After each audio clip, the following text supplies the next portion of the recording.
BeetleJuice BeetleJuice, aka BeetleJuice 2, was released in 2024 and is the sequel to BeetleJuice, the original film from 1988.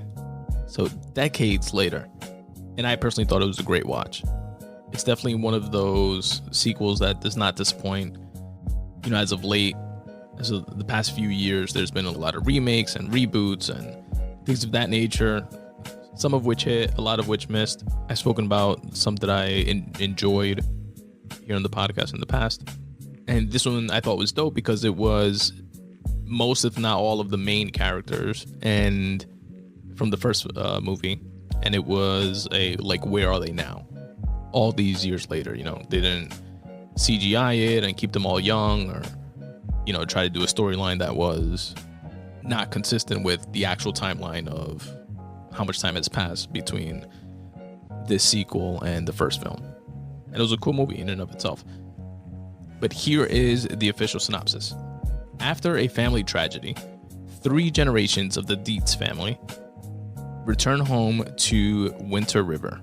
Still haunted by Beetlejuice, Lydia's life is turned upside down when her teenage daughter, Astrid, accidentally opens the portal to the afterlife. And as we like to do here on the Spun Today Podcast, because if we don't, who will? Let's shout out the writers. BeetleJuice BeetleJuice is based on characters created by Michael McDowell and Larry Wilson. The story is by Alfred Goh, Miles Millar, and Seth Graham Smith. And the screenplay is by Alfred Goh and Miles Millar. Shout out to each and every one of those writers that put this film together and got it from the pen to paper, text to script, and allowed it to become what it became when the iconic Tim Burton directed this shit out of it. So the movie, if you're a fan of the first one, definitely checks off all the nostalgia boxes.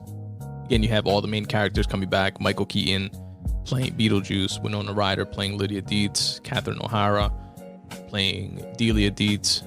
You have a great addition in Jenna Ortega playing Astrid Dietz, which is the daughter of Lydia. And we enter the world with all of them, you know, grown and older. Astrid's character is very similar to Lydia's character in the first film, you know, like the misunderstood goth-ish teenager. So you see that dynamic replaying itself, consistent with the first film. And then you have the relationship between Lydia and Delia being in a bit of a better place than the contentious, you know, stepmother type. I don't remember if she was her stepmother or adopted mother, but the contentious type of relationship that they had growing up. And Delia, who was an artist, like, you know, she used to do sculptures and I think paintings and stuff as well, but definitely sculptures, like these weird tacky ones in the first film, becomes this world-renowned artist. She's big time now. Delia is also has her own television show. She still sees ghosts and is able to see folks from the afterlife. So she has this Miss Cleo type of, you know, speak to the dead or help your audience members, you know, speak to their past relatives and stuff like that. She has like that type of show going on, which the daughter is completely embarrassed about and thinks she's full of shit, essentially. And then the father from the first film is noticeably not around in the picture, and they address it fairly early on, and you find that they killed the shit out of his pedophile ass in fucking claymation.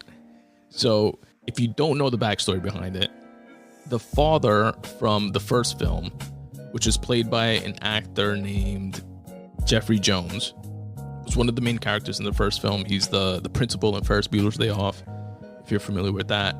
He, back in 2002, 2004, pleaded no contest and was found guilty of being in the possession of child pornography. He also allegedly, I don't want to get sued, paid 14 or 13 or 15-year-old boy to pose for nude and lewd pictures. And, you know, he's a registered sex offender. You know, pretty much obviously fell out of the Hollywood scene thereafter. Then in a couple years later, moved to a different state, either Florida or California, quote unquote, forgot to register as a sex offender. So after being on 5 years of probation, I think is what he got, wound up also being sentenced to community service after that infraction, and then moved again to, either California or Florida, I forget the order of it, a few years later, and quote unquote forgot again to register as a sex offender, so on and so forth. So that being said, in the movie, they kill him off. You know, he was literally one of the main characters of the first one. They couldn't just not reference him, you know, from a story perspective. But it was pretty funny how they did it, I thought. So they made it that he was on an airplane as Delia, the mom, is telling the story to her daughter of how he died. She says that, you know, he was on a plane. He was going to go, you know, bird watching, some safari or something like that. The plane crashes and Lydia's like, oh my God, he died in a plane crash. And then the mom is like, no, actually he didn't. He survived the plane crash somehow and was floating along on a piece of luggage after almost drowning. And then there was this big explosion and he got, you know, super hurt in the explosion. And she was, oh my God, he died, you know, he burned to death. And then the mom was like, no, he still didn't die. Then he was almost going to shore or to safety or something like that. And then a shark came out of the water and just bit half his body off. And then that's how he dies. So they fucking killed him like 3 times. And while she's telling the daughter the story, the way they did it in the film was that she's describing everything that happened to the daughter, and they're showing it visually, but in claymation form, which was an interesting Tim Burton touch to the whole thing. So going back to the dynamic between Astrid and Lydia, which again is very similar to the dynamic between Lydia and Delia in the first movie. She's a rebellious teen, you know, wants distance from her mom, thinks she's full of shit and kind of a grifter in terms of speaking to the dead and the TV show that she has. She doesn't like that fame, and is dealing with the loss of her dad, who died after her parents had gotten divorced, I believe. So she kind of resents her mom a little bit for that as well. And they all come back to the hometown where, you know, the original movie takes place for the funeral and arrangements and stuff like that. She doesn't want to be there. Winds riding her bike and getting into an accident. The brakes don't work, crashes into a tree type of thing. And this kid named Jeremy, played by Arthur Conti, helps her out, befriends her, invites her over for Halloween so they can, you know, give candy to the kids together, and they pretty much hit it off. So now all of a sudden has this pseudo love interest / friend, and now she does want to stay in the town. You know, she wants to hang out with this guy. Her mom begrudgingly gives her permission to do so, to hang out with him. She finds out from a realtor that she's speaking to in the area that her daughter went to hang out with a boy that she met on, you know, XYZ street. She says the name of the street. I forget what it is. And the realtor's like, oh, I hope it's not anywhere near that house where that horrible incident happened. You know, I had it on the market for years and nobody's ever been willing to purchase it. And she's like, what house? She's like, oh, you don't know the story of so-and-so? This kid essentially murdered both his parents and then wound up falling out of a tree and breaking his own neck or some wild shit like that. And then Lydia's, wait, what's the address to the house? Because she had previously dropped her daughter off at the house to hang out with the boy. And of course, same address. So she rushes over there, but is essentially too late. By this point, Astrid realizes that Jeremy is a ghost. He comes clean to her and lies to her, though.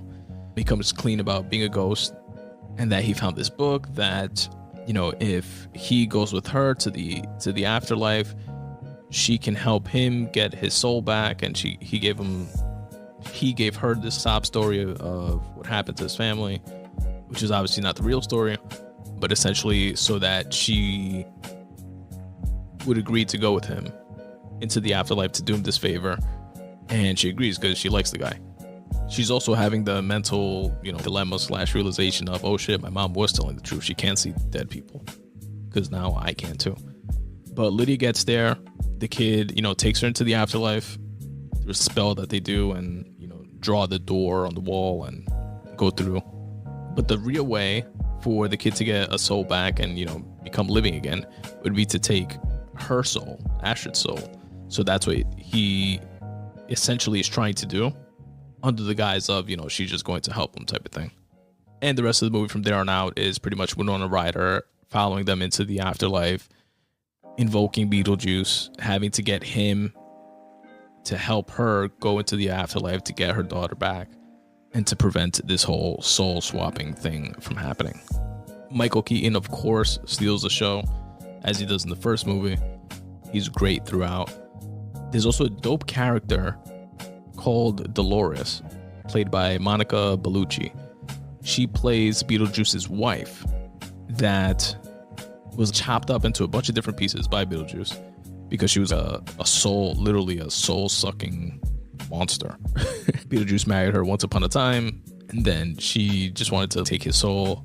He winds up killing her and chopping her up, but keeping her body separate so she can never come back together. But she gets loose somehow and staples herself back together in this really cool scene where her body parts are literally coming back together and she's using a staple gun to staple herself. And then she just wants to find BeetleJuice to get her revenge. So he's dealing with that while also trying to help Lydia get her daughter back and running his whole, afterlife services. And he has Bob, the guy with the shrunken head. He had a ton of those working for him in this afterlife office setting. They show at the end that Bob dies, R.I.P. Bob. He lived from the year 1372 to 2024 and dies at the hand of actually Dolores, the soul sucker. Danny DeVito is in it. He plays the janitor. He's in it for a few minutes. Also dies at the hand of this soul sucking lady. Willem Dafoe is in it. Does a great job. And it was just a dope watch. I definitely recommend it, especially if you were into the first movie. It's a no-brainer. You'll love this one as well. BeetleJuice BeetleJuice, streaming now on HBO Max.